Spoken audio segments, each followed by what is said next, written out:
All right, guys. Coach Matt, Coach Andy, Phone Theory Grappling, and I'm going to show basically how to finish that overhook and a couple details. Finishing the overhook counter, right? So a lot of times, overhook's not the dominant tie, so I'm not always looking for overhook. Now, for some people, it's their move and they gotta look for it, but I'm usually looking for maybe the underhook, right? A lot of times I'm looking for a Russian tie, right? Russian tie. But sometimes you just have to use that overhook. So I'm gonna switch sides real quick. Especially when the other guy's pressuring you and he's beating you, like Andy's beating me to underhooks, and I'm not able to get that in. So what do I want to do?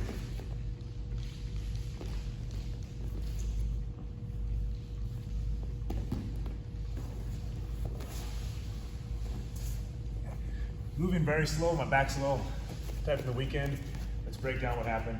So Andy beats me to underhooks, and I'm still fighting for inside position, hip position. So I've got the inside position. I've taken the center line. I'm going to use my overhook and bring his hips onto mine. So I'm stepping center line and I'm bringing his hips onto mine. Once I do that, I can start to rotate. You notice how Andy's leg starts to come up, my hips are coming in.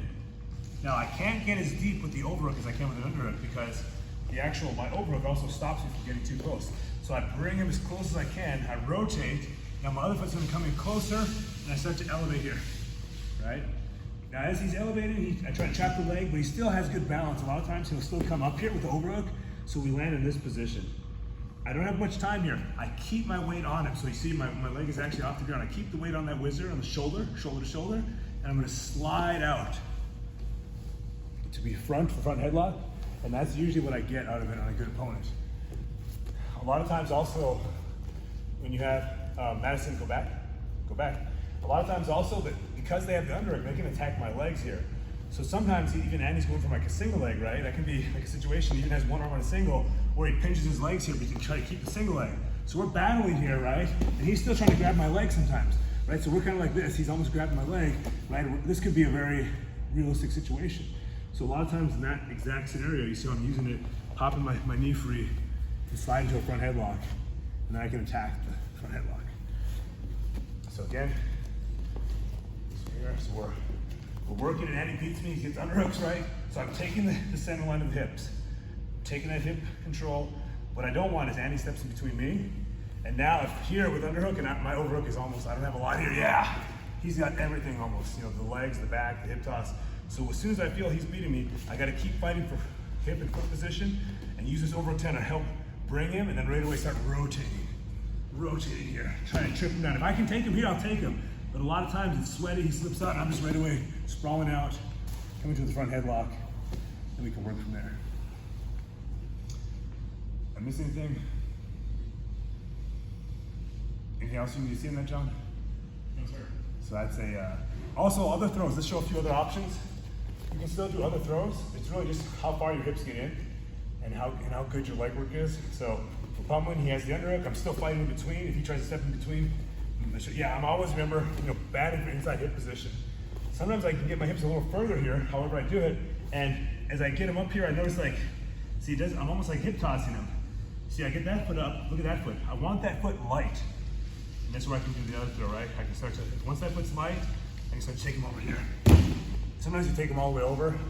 I'm back certain, so I'm not gonna follow up, but it's obviously you guys can watch a lot of guys finishing this kind of like a Harai Goshi here. So boom, trying to get my hip in. I can even take this overhook here and really rotate through, right? Boom.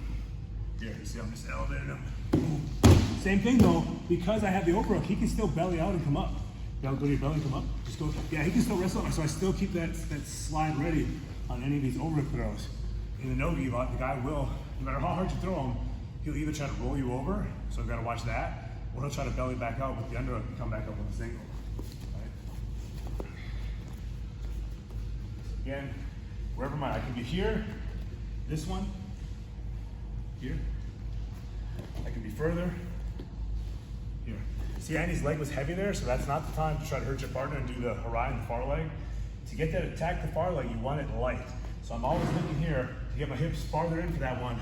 And see, I want that leg, look, right there, coming off the ground. Right? And that's what I'm looking for. Other things. if the guy really attacks, we want to make sure we blade that hip. So if Andy's really driving me with that underhook, I want to make sure that I'm like, see, I'm really defending that attack. Defending that attack here. Then maybe countering. Right, just countering after I can defend his hips. Because if his hips are really driving me, I won't be able to do this. Like even if I have inside position, if Andy's just driving me back, like it's gonna be hard. I have to really be able to take that position. I've got to use my hips. So as he's battling with me here, I'm getting inside and I'm using my hips. My hips are kind of driving his hips, or he's driving me, and then I take the energy and turn it. Right. Sliding off front head, and then we're off to the front headlock braces. So thank you.